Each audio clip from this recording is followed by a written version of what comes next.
What effect does the use of instant messaging have on our ability to empathise? To investigate the research question, I conducted interviews after respondents were exposed to stimuli.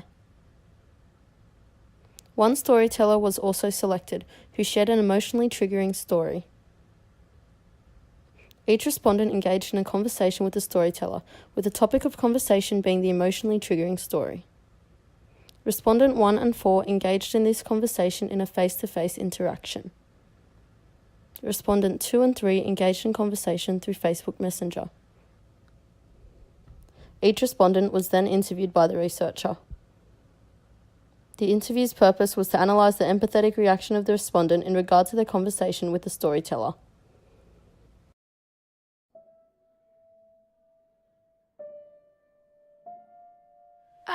Yes, I was able to, because I could see it in her face, in her eyes, in her body language, I guess, and I guess she was just feeling sad, maybe slightly awkward telling me, I think, in a little bit, or just not having all the answers, so it's a bit of a hard topic to talk about. Yeah. You can't really understand someone through text, because I think people use emoticons or emojis to emote what they feel, and the person didn't send anything like that.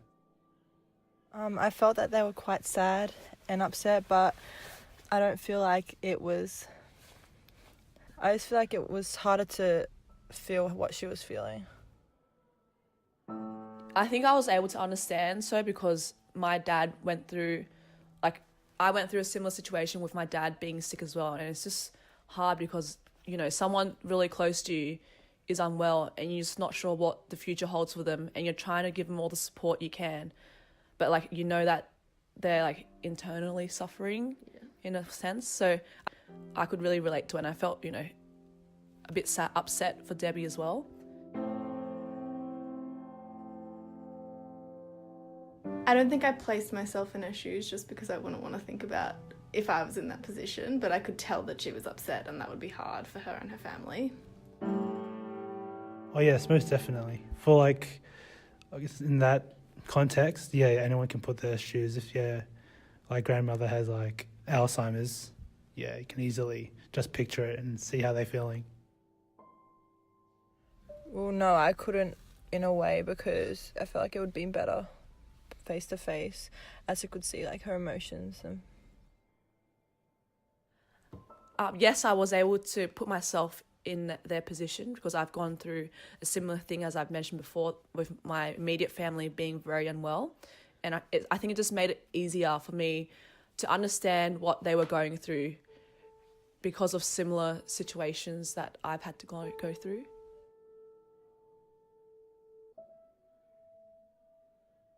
Yes, it made me upset. I teared up a bit. I was like, oh my goodness. And that was because I could see she was upset about it, yeah. Because I don't really know the person personally, I couldn't really feel anything. I just can only give my insight on the matter and how she could deal with it, or he could deal with it. no, not really. Yes, it did, because we were talking face to face, so I was able to see her response and facial expressions while she was telling her story, and so I think it just made it more relatable and made me understand really what she was feeling at the time.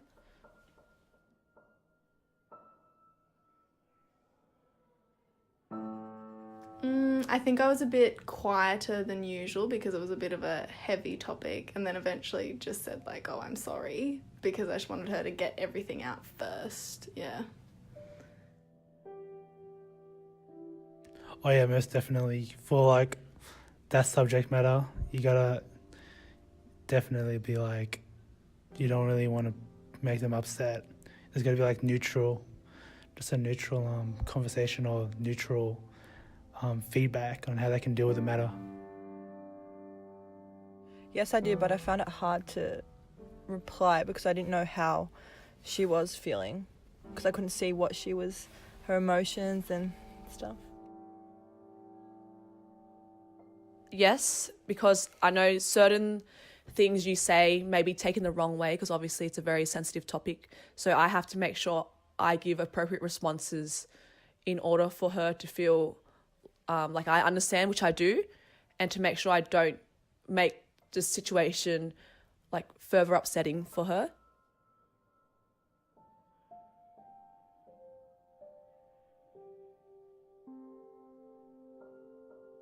Oh, very easy to understand why that would be hard. Yeah.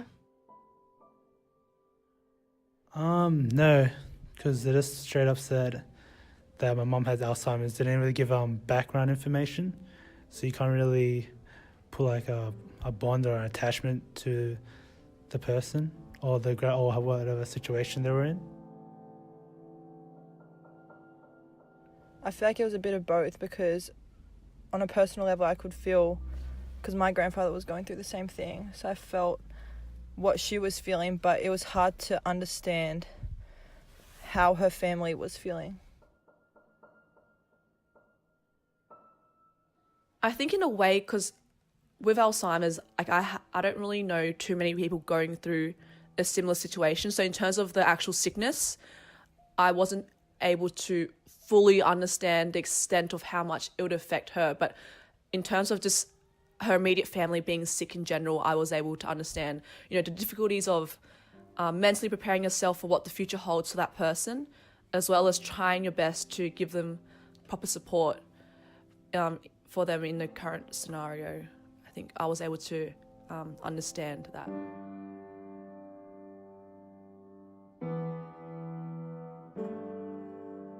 Yeah, I guess I feel sad for her and her family, because that's a hard thing to be going through. Yeah.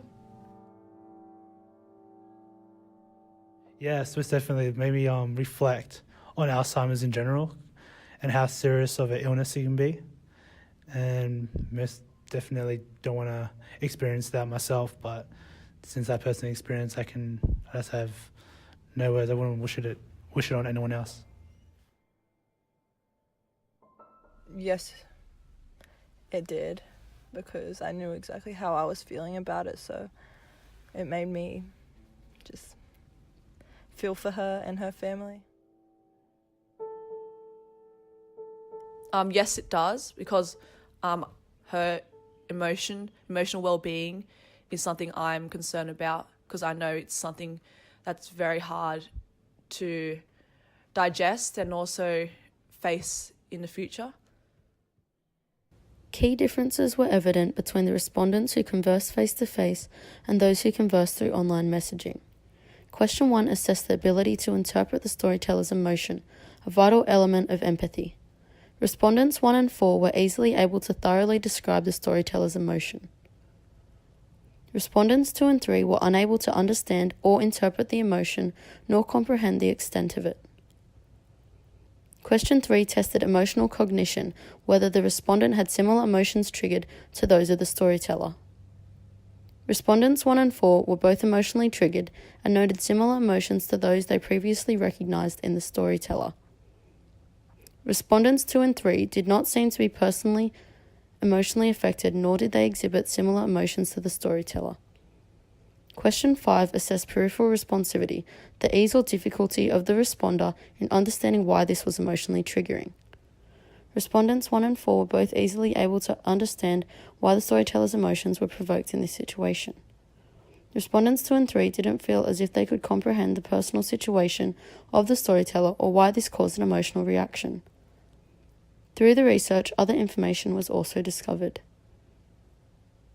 As recognised by Priest and Gazzardi 2001, portraying empathy can be heavily influenced by the sharing of a similar situation or experience.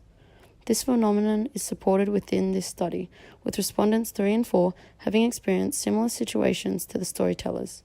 In this regard, the communication medium does not matter as much, as they could genuinely relate to some elements of the emotional experience.